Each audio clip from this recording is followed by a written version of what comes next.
A warm welcome to everybody joining us. This is the first session of webinar series that is called The Impact of AI. This session will be an introduction to artificial intelligence, and it's my pleasure to introduce our speaker, Dr. Elizabeth Milovidov, who is an expert in digital safety and responsible technology. And she also has extensive experience in the intersection of artificial intelligence and child safety.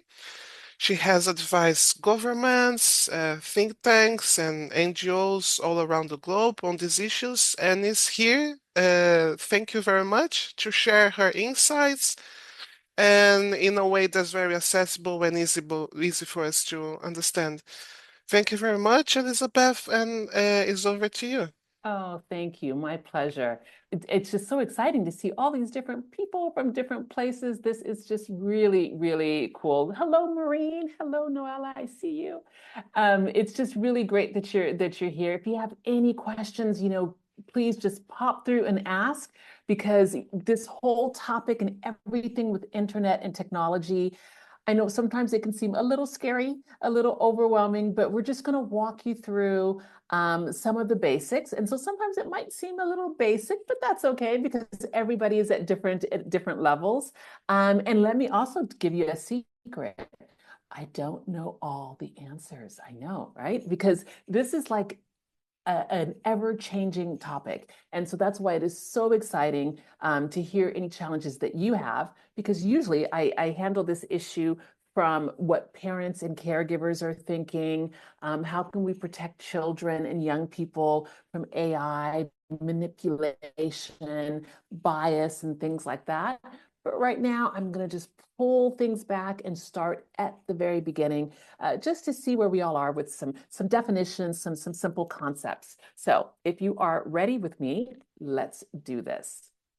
So we're really going to be talking just about some of the basics, right? And so just a little bit of the history, some of the types, and we will have a bit of a quiz, a little poll to see what you know and what you don't know. And again, please don't worry, you don't have to know everything. You can just put things in the chat. Evine will let me know if things are coming up, because I think that is something that is really going to surprise you, is that even though we're talking about artificial intelligence as if this is something new and that it's happening right now, we've been using it for a while and you just don't realize it. But I'll talk about that in just a second. So here we go. What is it? When we first start saying artificial intelligence, right? This whole idea, it's bigger than what you think, right? It is this whole field of study. And the whole idea is that it's trying to create systems, platforms, things that typically require human intelligence, right? So, things where we have people thinking. This is not the case now. We are really trying to drive innovation in technology, and we're trying to create machines that are actually doing this kind of human intelligence and thinking. So artificial intelligence, as we all call it, AI, I'm sure you've already heard that, it specifically refers to using computer systems, okay, to perform tasks. That means to actually do things that would usually require humans to do it. And so at its core, at the absolute base of what we're talking about, AI, it involves creating algorithms. And I'm sure you've probably heard or seen in the media about algorithms and especially like on things like social media and how algorithms can take you down these different places. So algorithms are just kind of training modules, and they're just kind of like saying, what did you like? What did you like? What did you like? And just trying to show you again and again more of the same things. So the AI is going to be creating algorithms and models that can actually analyze data, that can really sit there and sift through this data to identify patterns, to figure out things. Again, that example that I just gave you. So if we were sitting there talking about Netflix, and we were talking about, the fact that I like to watch the Bridgertons or perhaps other romantic, cute shows, right? Algorithms are going to analyze this data. It's going to identify some of these patterns, and then it's going to make decisions based on that analysis. So then it's going to provide suggestions based on that data, which is much easier, of course, than me sitting there saying, I like this, I like that, or having a customer service person from Netflix call me up and say, Elizabeth, what movies do you like? What would you like to see more of? Now we have AI that can do these things for us. So, there we go. So let's just go into some definitions and some concepts, right? Just to keep things really, I want to say, simple and as clear as possible. So as we were talking about artificial intelligence, we've already defined it as this sort of capability of a machine to imitate, to pretend to be human. And I know that sounds kind of frightening because we're all thinking about Terminator and movies with robots and things like that, but that's not exactly what's going on here. This type of machine, it includes learning and reasoning and problem solving. I mean, these are the things that are absolutely amazing. When you start talking about how can a machine learn? How can it do more the next time? How can a machine actually reason? And this is why, again, artificial intelligence, I mean, it's exactly what the name implies. It is intelligence that is artificial. It is intelligence that is not human, right? So as we're talking about being able to reason, being able to solve a problem, being able to perceive something and say, is it this or is it that? It's also language understanding. So, what is this AI? What is this machine understanding? What are the nuances in the speech, in the words that it is picking up? And so all of these concepts are what are hugely important to understanding this potential that AI can have. As you can see, you can just imagine the fabulous uses that we can all have from artificial intelligence. And you've probably understood that I am someone who, even though I really am very much in the child online protection space, and I really am always looking out for parents and caregivers, I truly, truly believe that technology is a wonderful, wonderful opportunity if used responsibly, if used ethically. And so that's why we need this type of education to understand, right? Sometimes people will say something like a knife is a tool. It can be used to cause harm. It can also be used as a tool in a kitchen to create wonderful things. It can be used in whittling, in sculpture. So all of these types of things, it just depends on the opportunity and the responsible use of that tool. Same thing with artificial intelligence.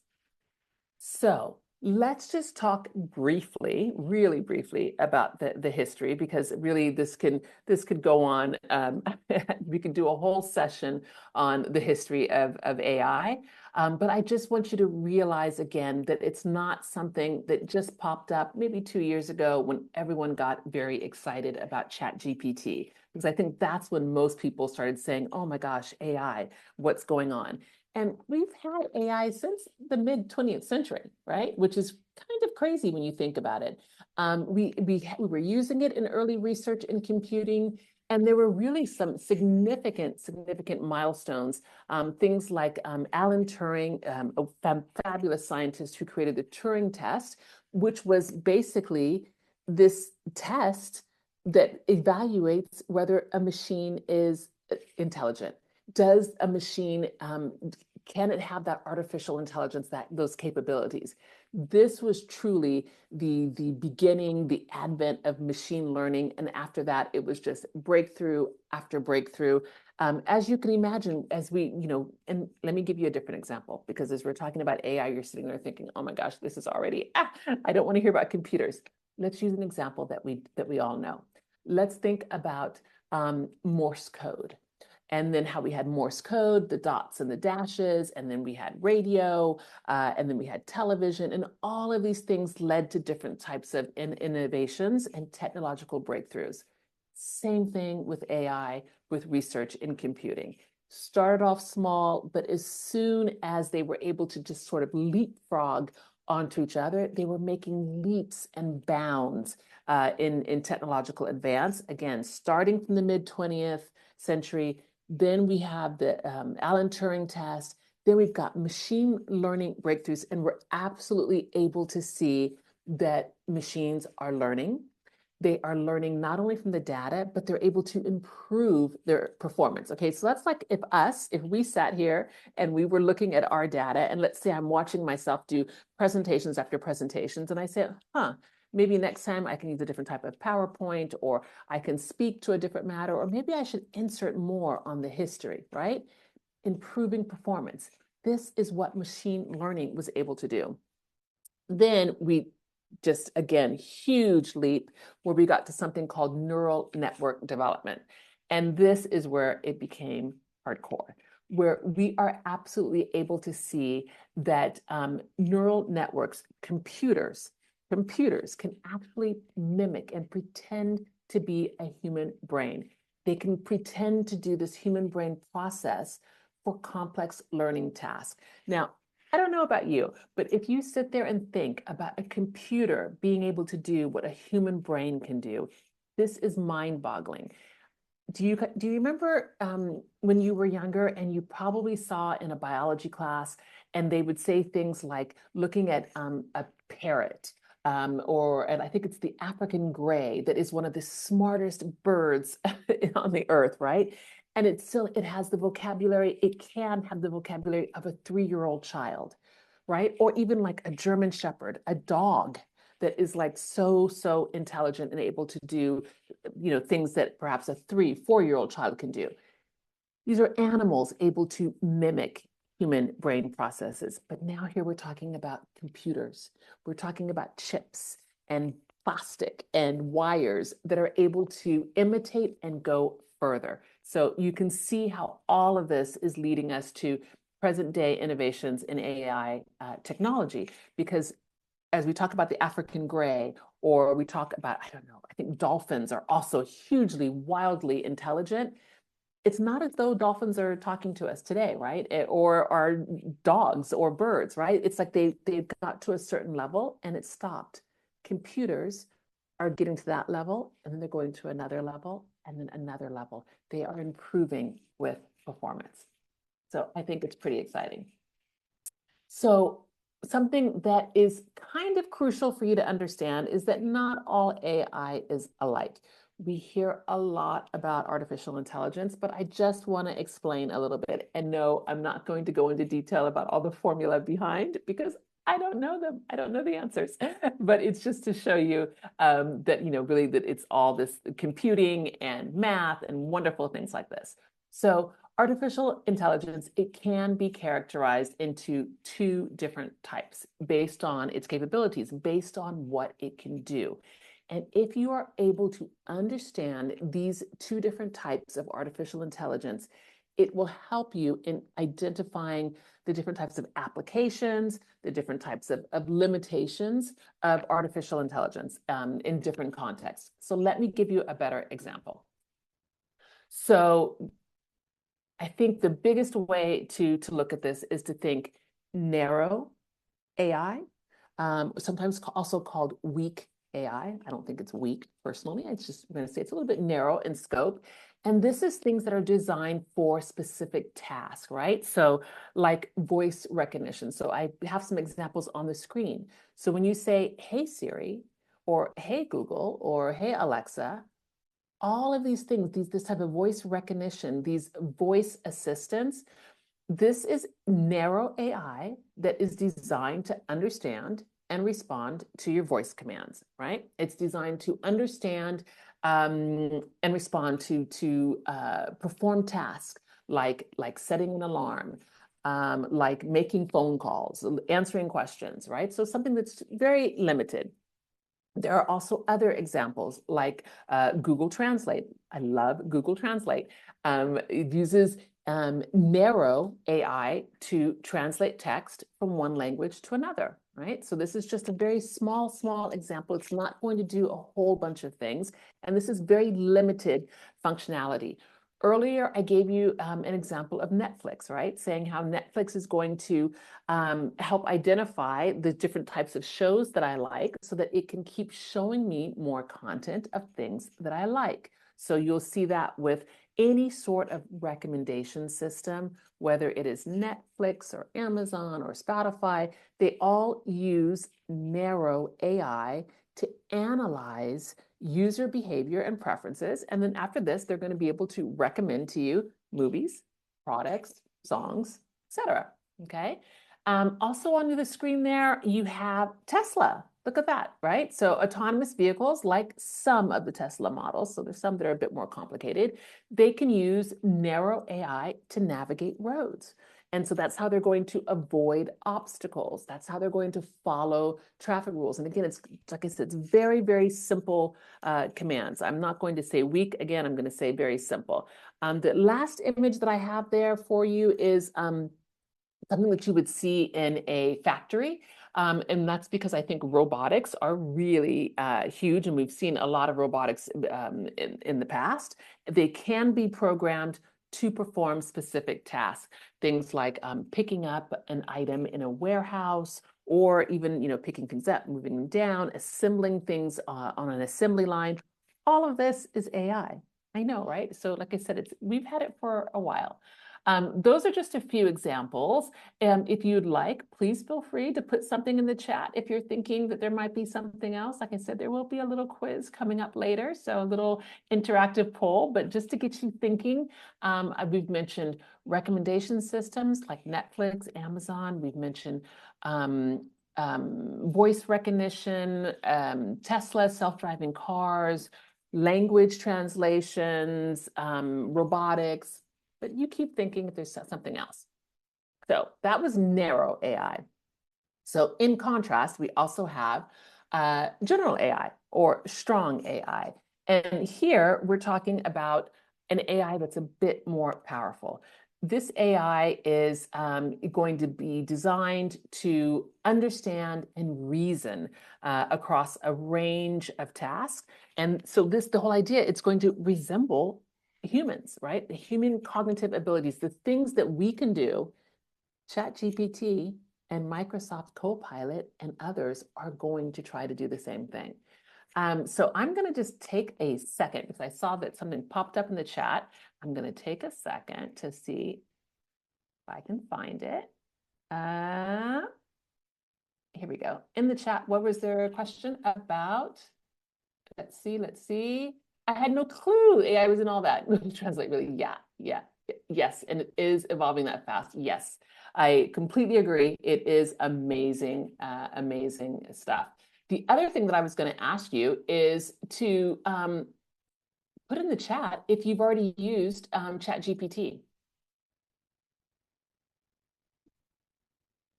Let me know if you've already used ChatGPT. Yes, yes, yes. Okay. Thank you. And for those of you, oh no, okay. Yeah. Oh, for both work and writing stories. Love this. I love this. This is what gets exciting, right? Because it's like having a little assistant to help you out, right? So for those of you who have already used ChatGPT, let me know again in the chat. Were you surprised that it's like talking to a person? Oh, ChatGPT, very basic. Meta AI. Oh, wow. And Google Gemini. Wow. Okay, Marlene, you are like doing all the good stuff. I love it. I absolutely love it. Yeah, it is really, really surprising. And Maureen, I see it. Your husband has it in for his music. This is great. I see that Patrick is using it. I honestly wonder if there isn't another person. I know, right, Sydney? It's crazy. Yes, and Yvonne saying I was surprised when it started asking me questions back as in the conversation. That true, Yvonne. Even for me, when I write something and it says, "Oh, would you like me to do something else with this? Do you want me to give you an infographic for that, or would you like an image?" I mean, it is like talking to a human. Google Gemini is like talking to a friend and brainstorming ideas. Thank you, Carolyn. It's exactly what I wanted someone to say. It is that brainstorming ideas. It is not as though you are truly getting the answer, because I know that a lot of young people they believe that it is the answer, that they can, write something into ChatGPT or any other AI, and at home ChatGPT has a name. Yes, I love it. I love it. I want to know what the name is. but the people think that like it is the expert, and it's not an expert. It is a computer that is mimicking human behavior, right? So please keep that in mind. It is a talking to a friend who may or may not have like an expert degree in this. And but it's something else. Thank you, Stacy. I also encourage students to use Chat GPT. I encourage my own boys to use them as a tool, right? As we were talking about knives, it can be a tool. I think Evine mentioned that I'm also a lawyer. I tell people there are stories where we've had lawyers in the United States who use Chat GPT to create case documents and studies. And it's just like, what are you thinking? What are you doing? Because it just made up cases in front of the court. So it's not good. But yes, it does know that it gives you clarity and it guides you to be more creative. These are all absolutely fantastic uses of Chat GPT, and it makes me super, super happy. And I'm going to ask again, Evine, can you nod your head for me? Are you just seeing my one big screen? Okay, thank you. I've also got the meeting chat over there. Let me move that here.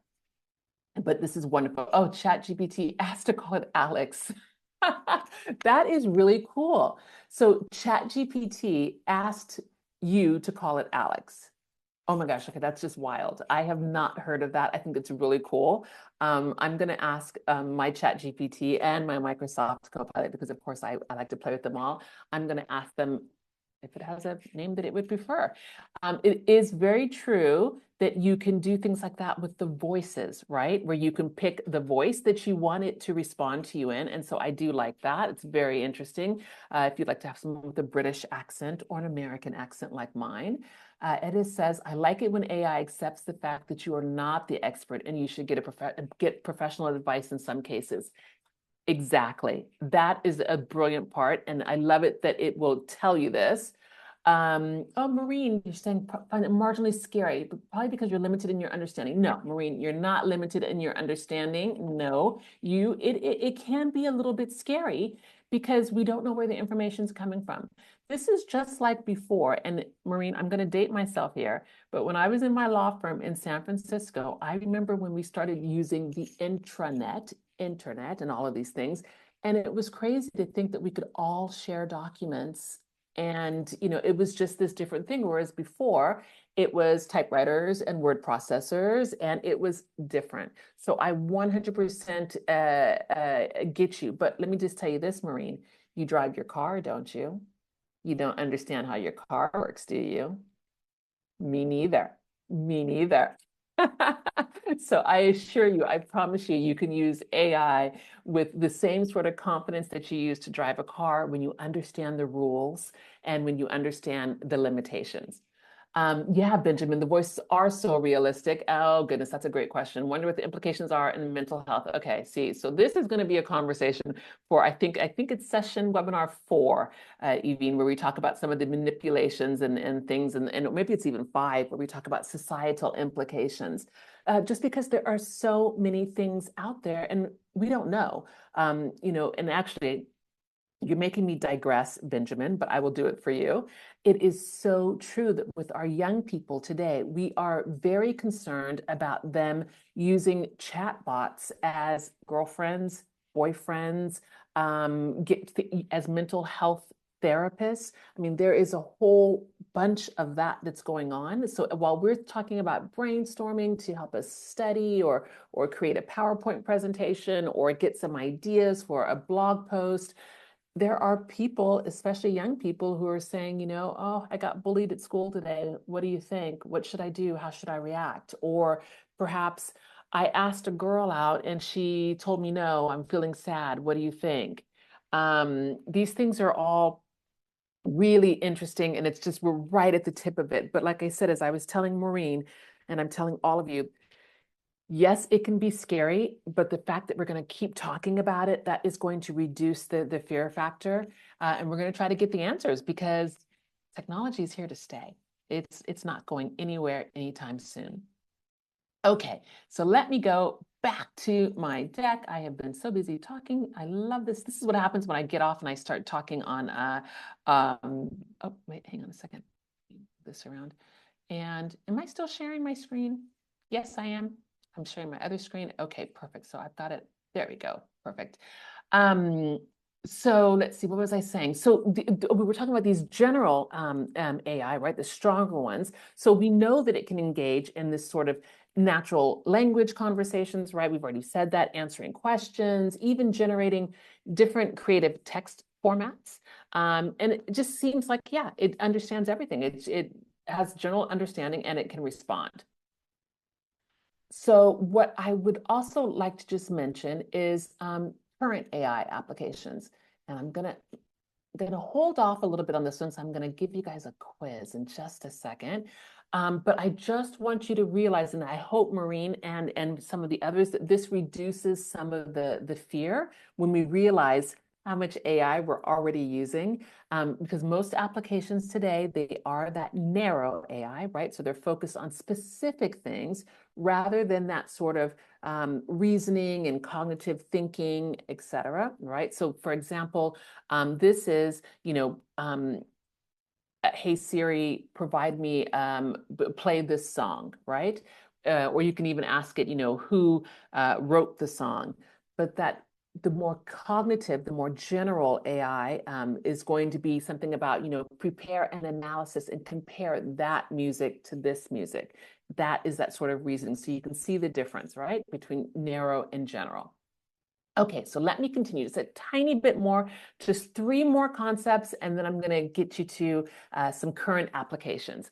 So it's just really important that you know these terms, that you know what they are. And by the way, I'm pretty sure Evine is going to put her email in the chat. So that way, if you want this deck with just the simple definitions, you can have them. She'll be happy to share this with you. But let's talk about machine learning, right? So this is really, it's a subset of AI, and this enables the systems to learn from data and to improve over time. So I think it seems kind of complicated because, like I said, it is this subset, and we're going to keep enhancing the performance. So that's the machine learning part, right? The machine is going to actually learn. It is exactly what it sounds like. And when you compare that to deep learning, this is something that's going to be a little bit different, a little bit more complicated, because it's going to actually use neural networks with many different layers to analyze the different factors, right? So this is going to be more complex. So this is going to make it more effective in looking at tasks like image recognition and natural language processing. So just imagine machine learning and then something that's a little bit deeper, right? So it's just, if you want to make it simple, we could just say primary school, middle school, high school, right? This is how we're going on this kind of evolution of what the machine can actually do. And then lastly, we've got this idea of neural networks. And so here we know that they are particularly effective when we're talking about driving the advancements in AI, because this is basically like a brain, just that simple. So here we go. This is the part that I start thinking is going to make you say, wow, I didn't realize we already have it. It's already here. I promise you, AI, it is woven into almost every aspect of your life, from providing solutions to enhancing productivity in various sectors. So I would like to give you some examples. And so that's what I'm going to do, is show you some of the most common applications of AI in our daily lives and in industry in general. We've already heard some great examples about how people are using it at work, with music, being creative, but it's even gone bigger. So virtual assistants, right? So again, I cannot say that enough about virtual assistants, how they are just, I won't say taking over, but it's kind of wild how much we start relying on them. I used to give lectures, and if I would say something like, hey Siri, or hey Alexa, like phones would activate and they would say, what can I do? How can I help? And so it was amazing to see how many people, had these things on and ready to go. I had also already mentioned things like recommendation systems that we've already seen from Netflix and Amazon. If anybody else can think of other recommendation systems, please put it in the chat. It's always interesting to share. It might be something new that we haven't all thought about.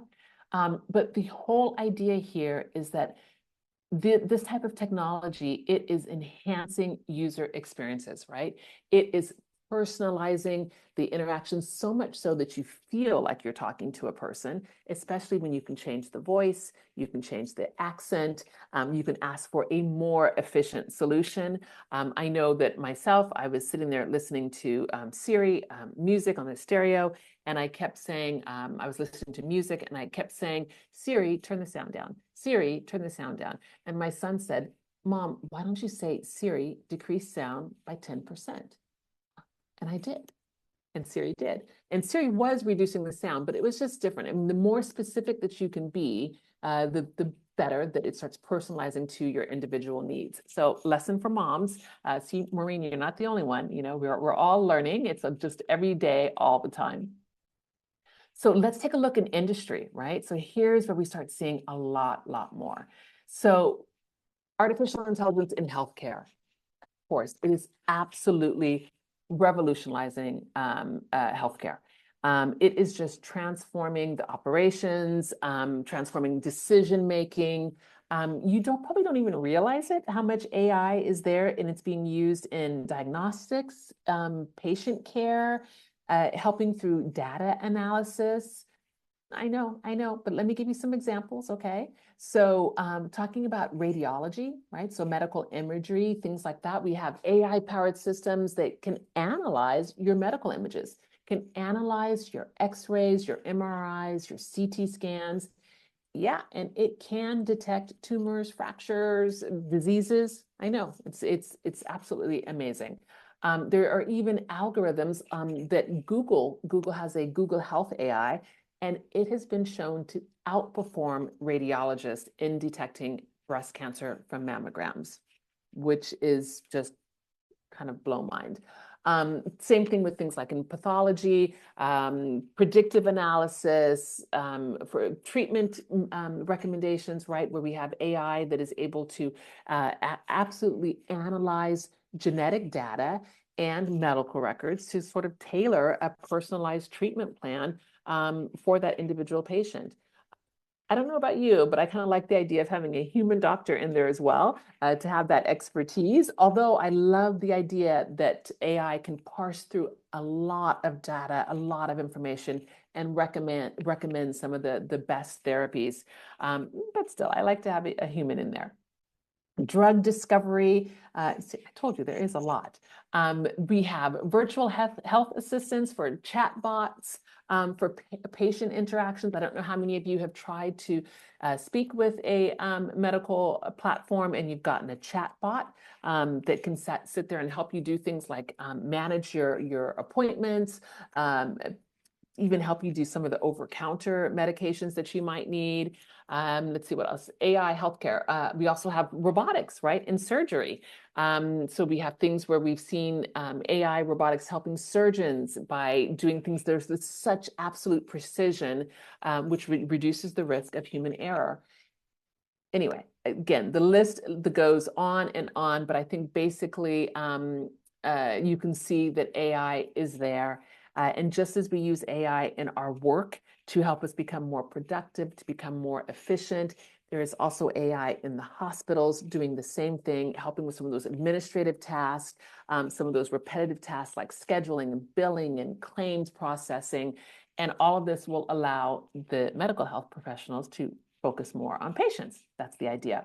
So I also wanted to mention finance, AI and finance. I won't go through automobiles, but you can imagine that I've already mentioned some of the robotics, but just some things where, because we're talking about money, I feel like I'm talking about the two most important things, our health and our money, but bear with me.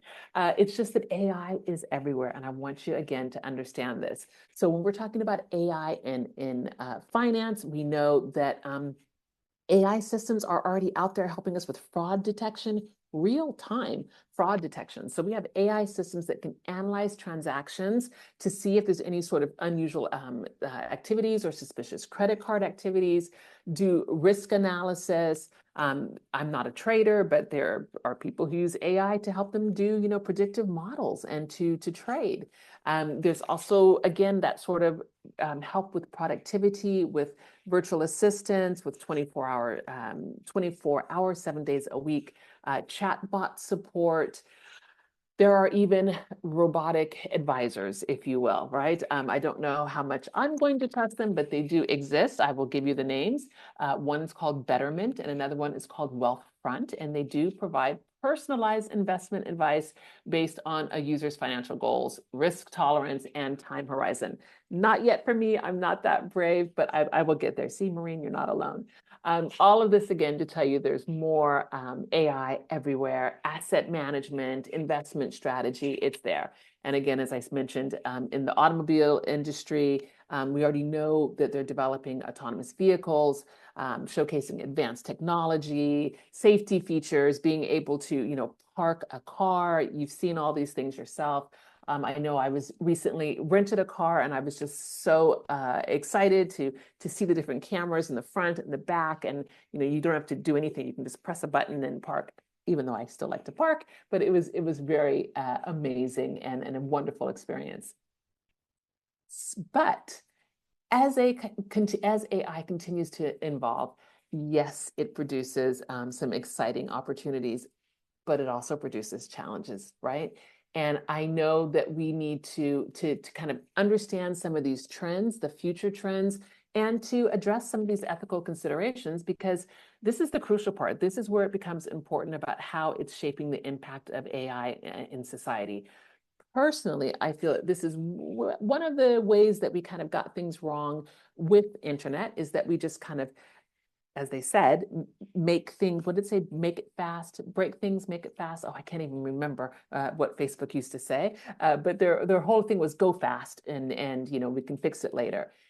We can't do that with AI. We really need to address the ethical considerations and the moral implications of some of the things that we're doing. We need to have policies in place. You need to just have a lot of critical thinking. And underneath that is just this understanding of where we are, which is what we're all doing here. So just to mention really quickly some, I'm just checking the time, some emerging trends and technologies. So natural language processing, this is already happening, right? Where we've got advancements in NLP is what it's called, and it just enables the machines to understand and just kind of interact. And it just, it sounds just like you would see on television with a robot and everybody just talking to you. AI-powered automation, right? So we see that it's transforming industries and it is reducing human error.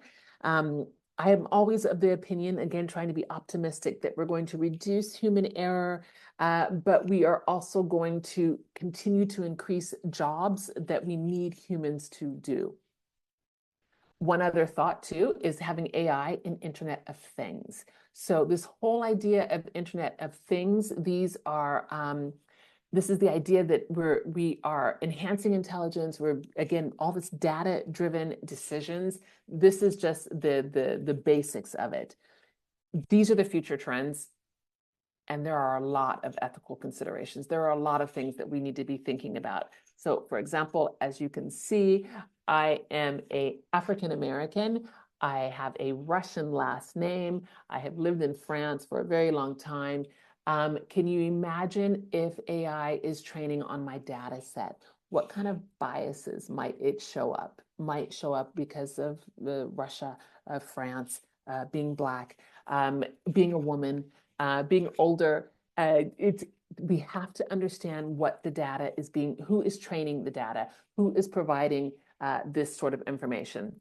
Fun fact, kind of scary fact, many years ago, when they were first doing Google was doing, not when they were first doing Google, sorry, when Google was training a lot of its models, you could look up image and you could write gorilla, and an image of an African American male showed up. And that is because the Silicon Valley engineers that were putting in the training data to train the computers to understand what is the difference, what does a gorilla look like. Well, they weren't very diverse. And so some of these biases came in, and it was just, okay, there are a lot of errors like that with AI for people, for women. And it is really, really important that we get in there and we understand that so we can mitigate these types of biases, because really it is not the computer. It is not the technology. It is the data. It is the training data. It is the person who's putting in that data. And let's not forget that once the data is there, that AI starts building off of it itself. It can start hallucinating, making up things. And so all of these issues are things that we as humans need to understand so we can come in and kind of control things. With the rise of AI, we have got privacy issues that are just becoming so much more important, and safeguarding our own personal data. How many times do you just automatically say, yes, accept the cookies, yes, you can have my data because you need to use that website? We really need to understand where our personal data is going, and we need to trust the people who are collecting that data to understand how are they using it. Job displacement, I think I kind of just mentioned that, where people are so concerned, wondering, will AI automation, will this, take my job? Yeah, it can in some instances, but as someone once said, that if AI can do exactly what you're doing, then you need to, get more creative. You can do more things because we are humans. So I don't want to simplify it, but I really think that there's place for us, and we just have to find it, and we have to brainstorm and talk with each other. Lastly, some guiding principles. There are lots of people who are working on these types of things, principles and policies and ethical guidelines for AI development. I know, especially for children, I've seen wonderful things from UNICEF and other places to ensure that technology serves humanity, serves children, serves mankind, womankind, and promotes innovation responsibly. That's the tough part.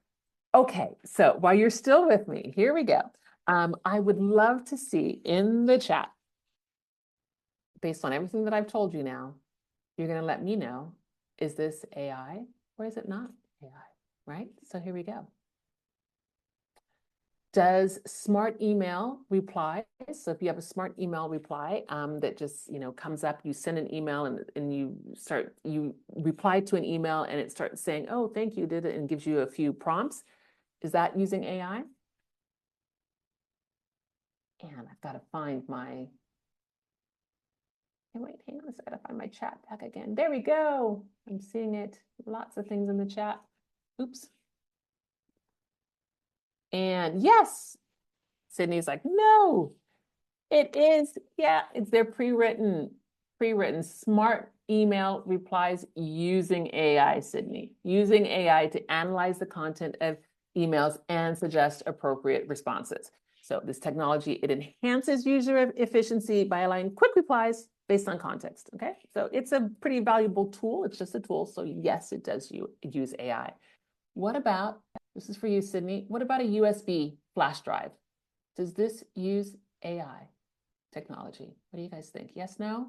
Throw it in the chat. No, no, no. No. And yeah, the answer is no, it does not. I know, it's crazy, right?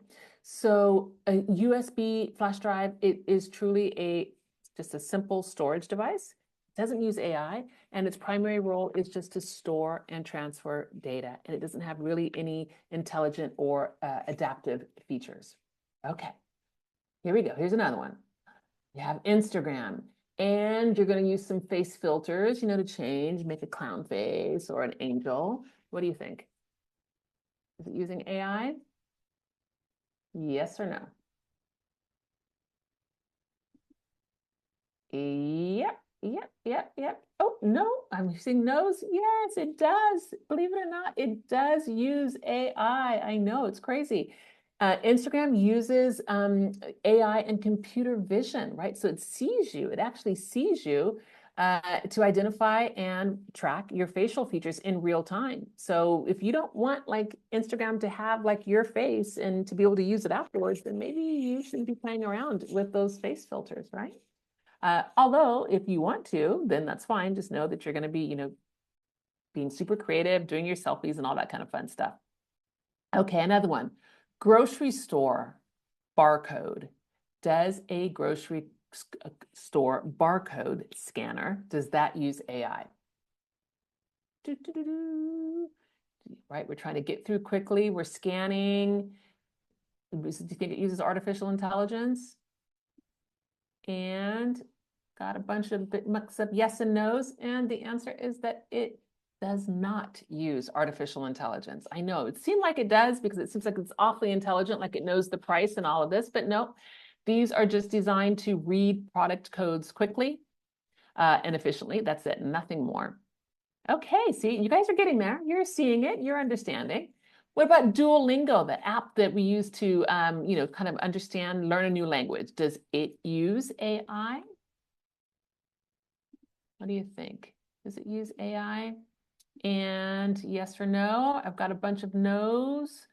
No, no, no, no, no. And yes, it does. Thank you, Noella. Thank you, Marilyn. Yep, it does. DC as well. Paula, Katie. Yeah, it does. And Sydney as well. It uses AI to personalize the language learning experience for you. So by using this sort of analyzing user performance, it adapts the content and exercises. Okay, couple more, just because you guys are getting really good. Does facial recognition to unlock your phone?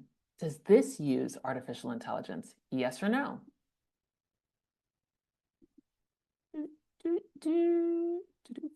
I'm seeing, yes, yes, not sure. I like that, Stacy. I agree with you. It's kind of a tricky one. It's like, does it? Actually, it does. Facial recognition technology used to unlock your phone, it relies on AI algorithms to analyze and compare your facial features.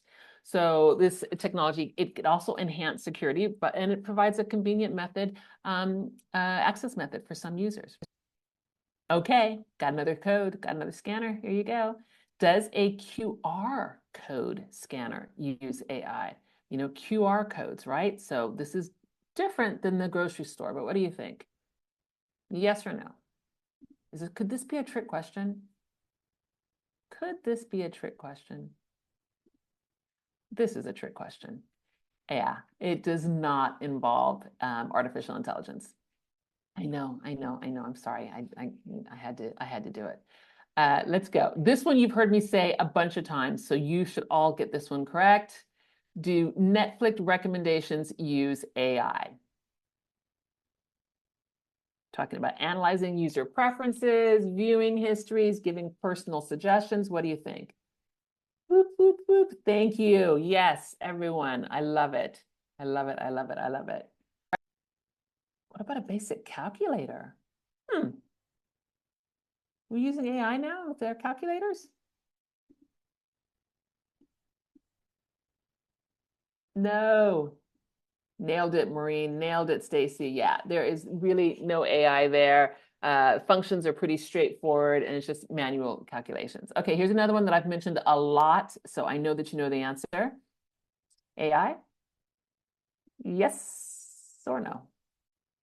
Thank you, Benjamin, Patrick, Marilyn. Yes, you know it. You know it.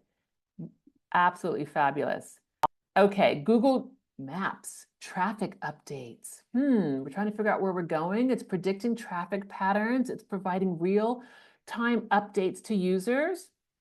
The technology can really help out our planning, our route planning, yes or no?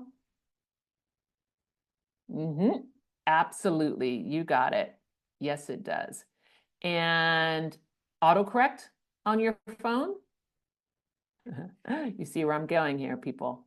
You are using AI all the time. Yes, yes, you are. Yep. This is just like the email replies. Yeah, exactly, Sydney, exactly. And let's see. What about typing on a mechanical keyboard? I think you know the answer to that one. No, that does not use AI. I won't even bother you with that one. The next one is Here we go. Amazon product suggestions. Ooh, so we're sitting there on Amazon and they're showing us some new things. Yes or no? Mm-hmm. Absolutely, yeah. So it's analyzing user behavior. Okay, so you guys are getting it. You see the different types of uses, and I'm not asking you if it's narrow or general. I'm not going to do that, but still, you're catching it. Last one, online captcha test. You know, the ones they're trying to make sure that you're a real person. So you're trying to decide if you are not an automated tool, AI, or no AI.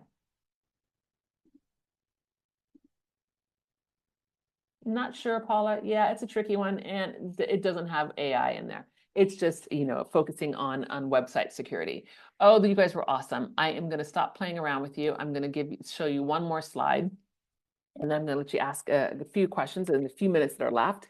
But really, just to know that yes, it is continuously evolving. It's influencing, just everything. We have profound implications for our society. This is exciting stuff.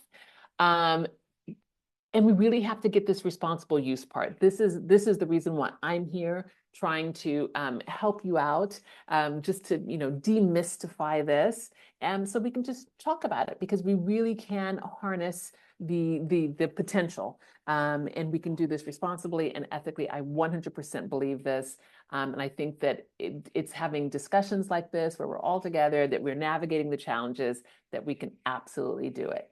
Now I'm going to stop sharing and I'm going to go back to looking at everybody here. There we go. I can see everybody. See, Maureen, it wasn't so bad. It wasn't so scary. Yay! And Sydney, no AI could never, ever replace you. I don't know what you do, what your job is, but I promise you, you're a human, you're thinking, you're able to be creative. And the fact that you're asking that question, a lot of people are. Yeah. You work in customer service. Okay, you're really funny, Sydney. Okay, so what we're going to do, you're going to work in customer service, but you're still doing personalized things, and that humans have their spot. Marilyn says it is replacing people in the architectural industry. Really, Marilyn, that's really exciting and horrific at the same time. I'm just trying to understand, how can it replace architects? I'm just thinking about art and the creative side. If you just put that in the chat for us, that is truly amazing.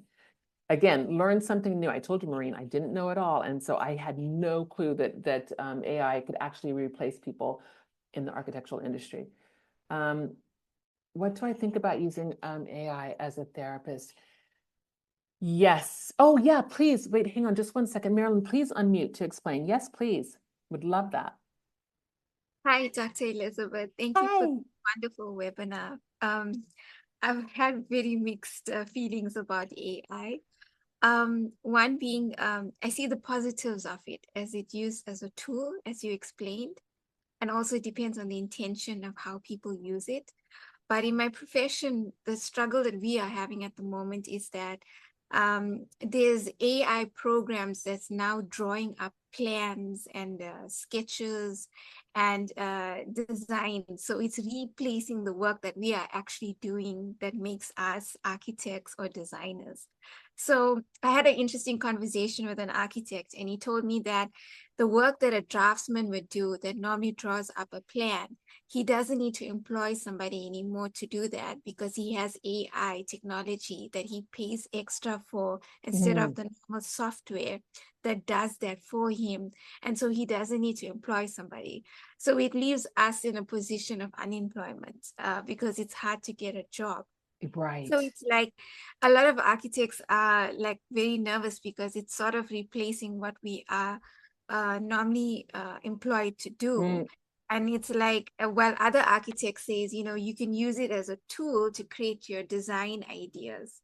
And then I end up in a conversation with another architect, and I was like, but doesn't our design ideas and creativity comes from the God element inside of us, which is our intuition and our higher consciousness? Yes. And doesn't that makes us lazy, and we are creating something that's like not coming from within us? He was like, well, AI is just giving you outcomes and sort of scenarios. So when you're creating something and you're creating a design, you can actually like know the outcome of the design, whether it will work or not work, or create like an element of different kinds of designs. So it's another form of creativity. And yes, it can replace the architect, but if architects instead use it as a tool, then it could be more of an asset than a something not good for the industry.